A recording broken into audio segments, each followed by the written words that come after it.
esta investigación hablaremos sobre la violencia de género, analizando cómo se relacionan con el ordenamiento jurídico mexicano, su impacto en la criminología y su interpretación desde distintas escuelas sociales.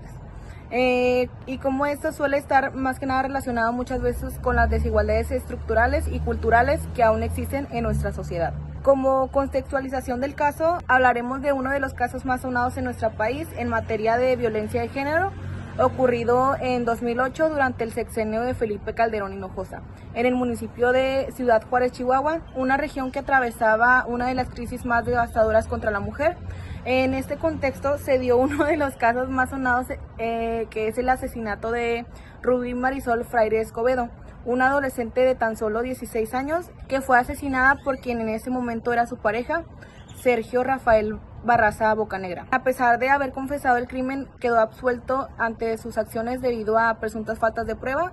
Esta decisión de la jueza desencadenó en su madre, Marisela Escobedo Ortiz, a convertirse en una activista de derechos humanos que buscaba justicia ante la inacción de las autoridades para esclarecer el caso. El contexto social, económico y cultural en 2008 estaba muy marcado por altos índices de violencia. Esta violencia principalmente de parte del crimen organizado y de la corrupción.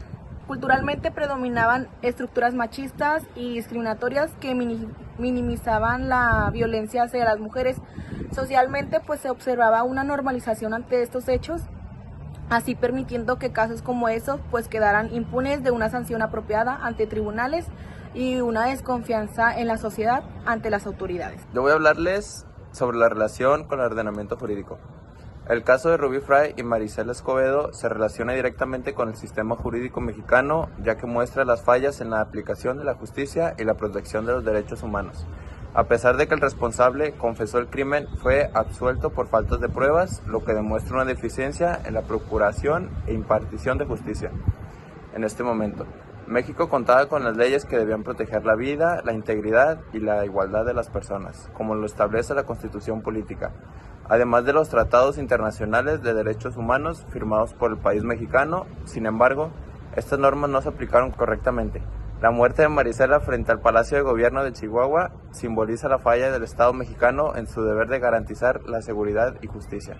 Su lucha demostró que las instituciones no estaban cumpliendo con las leyes existentes y que era necesario reformar los procedimientos judiciales para incluir una perspectiva de género en todos los niveles del sistema. Es que a partir de este y otros casos se comenzaron a revisar los protocolos de investigación y se reforzó la tipificación del delito feminicidio, lo que marcó un avance importante en la aplicación del derecho frente a la violencia de género. El impacto criminológico del caso de Marisela Escobedo mostró cómo la impunidad sigue siendo un gran problema en México, ya que no castiga a los culpables y hace que la gente desconfíe de la justicia y de los delitos que se repiten. Su lucha ayudó a que se hiciera cambios en las leyes, como a reconocer el feminicidio y aplicar la perspectiva de género en las investigaciones. Además, cambió la forma de la sociedad, ya que veía a las víctimas mostrando cómo personas también pueden luchar por justicia. Desde la criminología feminista, su historia demostró que muchas veces no se investiga como debería de ser, y solamente por el simple hecho de ser mujer. Gracias a ella crecieron los movimientos sociales y la participación ciudadana para exigir justicia y frenar la violencia. En este punto explicaremos cómo distintas escuelas de pensamiento sociológico interpretarán el caso, cómo influye más que nada cada escuela en la comprensión del crimen y de las respuestas del sistema jurídico. Si vemos pues el caso desde distintas corrientes sociológicas, podemos ver que cada una nos ayudará a entender diferentes aspectos del problema, como en el positivismo, que su enfoque pues se relaciona más que nada a causas empíricas que explican la conducta criminal. Aplicándolo al caso, se investigaría más a fondo causas concretas y observables. Desde este punto, el asesinato de Rubí Fraire y el de Marisela no son hechos aislados, sino más que nada son el resultado de varios factores sociales y personales, como la cultura machista que predominaba en esa época, la falta de educación en la igualdad de género y el entorno de violencia que estaba pasando en Chihuahua. Con todos ellos se crea un contexto donde la violencia se normaliza. El positivismo diría que más que nada hay que estudiar todas esas causas para prevenir que se repita y no solo pues castigar al culpable. Y el marxismo.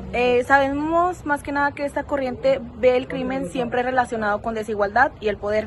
Así que desde ahí se podría decir que el caso refleja cómo el sistema favorecía a ciertos grupos, dejando pues desprotegidas a muchas mujeres que no tenían los mismos recursos ni el mismo acceso a la justicia. El marxismo también diría que pues la impunidad ante estos casos no era casualidad, sino más que nada parte de una falla del sistema donde el Estado y las instituciones pues no funcionaban igual para todos. El funcionalismo es una corriente que ve el delito no solo como algo malo, sino como un hecho que puede generar cambios sociales.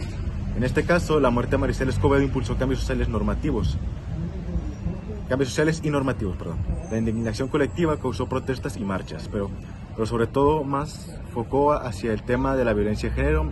Desde este punto de vista podríamos decir que el dolor y la indignación que causó la historia de Maricela sirvió para que la sociedad se cuestionara sobre las normas existentes y presionara al Estado por nuevas leyes y protocolos. El interaccionalismo simbólico estudia no solo el hecho del crimen, sino el significado que las personas, o en este caso los medios, le dan. Porque en las noticias se hablaba de Maricela, se difundían sus protestas frente al Palacio de Gobierno, y es así como la gente empezó a verla como un símbolo de lucha y justicia. Esta construcción influyó a cómo las autoridades respondieron y cómo reacciona la sociedad. Incluso su caso fue uno de los pioneros a que el término feminicidio se reconociera oficialmente en leyes y políticas como un problema estructural y no solo homicidio común. En conjunto, estas corrientes nos ayudarán a entender por qué un crimen no es solo un problema individual, sino más bien un fenómeno social que refleja fallas en la justicia, desigualdades estructurales y la necesidad de replantear el papel del Estado frente a la protección de las mujeres. Buenas tardes, en este debate hablaremos sobre uno de los casos más significativos en lo que se refiere a violencia contra la mujer, el caso de Maricela Escobedo Ortiz y su hija Rubí Fraire, asesinada en 2008 en Ciudad Juárez. La primera pregunta es, ¿por qué la primera sentencia absolvió al responsable? Mi nombre es Ingrid Espinosa y yo estoy a favor del sistema jurídico. Pues más que nada la absolución inicial se dio principalmente por falta de pruebas directas. En ese momento el país pues estaba pasando al nuevo sistema penal acusatorio, que pues son los juicios orales, y muchas investigaciones no tenían el soporte técnico necesario. No se trata pues de que el juez o la jueza quisiera dejar libre al responsable, sino de que la investigación no aportó evidencias sólidas. Es un problema de fondo en la forma en que se armaban los casos, más que una intención de encubrir a alguien. Soy Alan Israel y estoy en contra del sistema jurídico. Entiendo ese punto, pero creo que se está dejando de lado algo muy importante. La falta de perspectiva de género, pues no valoró adecuadamente el contexto de violencia que ya se conocía y tampoco tomó en cuenta lo que el agresor había declarado. La criminología feminista explica que por muchos años la justicia mexicana trató esos crímenes como asuntos privados, sin verlos como violaciones graves a los derechos humanos. No fue solo falta de pruebas, también hubo una lectura limitada del caso por parte del Estado. Segunda pregunta, ¿por qué las autoridades tardaron tanto en responder? Mi nombre es Ashley y estoy a favor del Estado. Pues más que nada que durante esos años México estaba atravesando por muchas crisis de violencia y estaba relacionado también con el crimen organizado, lo que las fiscalías no tenían recursos limitados y había muy poca coordinación entre dependencias, así como también no justificar, pero sí entender la capacidad institucional que estaba rebasada. En el caso de Maricela quedó atrapado en un sistema saturado. Mi nombre es Luis Víctor, yo estoy en contra del Estado. El contexto puede explicar, pero no disculpar. El Estado tiene la obligación de proteger a las mujeres aún en estos tiempos difíciles. Desde la criminología crítica, la falta de atención oportuna es una forma de violencia institucional, porque la omisión también causa daño. Maricela no murió por un cártel, murió por las instituciones, no actuaron cuando debían. Tercera pregunta, ¿por qué no se dio seguimiento a un posible asesino que ya había confesado? Pues más que nada las corporaciones policíacas no contaban con protocolos claros ni con herramientas modernas para seguir a un agresor, ¿verdad? Era un sistema pues todavía muy atrasado y sin un enfoque de género. Pero justo ahí está el punto, no podemos normalizar que no haya protocolos. Cuando un agresor confiesa y aún así lo dejan libre, eso no es solo una falla técnica, es negligencia. El agresor volvió a matar, lo que demuestra que no hubo seguimiento real. La omisión dejó desprotegidas a las personas que pedían justicia, especialmente para Maricela. Cuarta pregunta, ¿qué acciones pudo tomar el Estado para prevenir la violencia de género?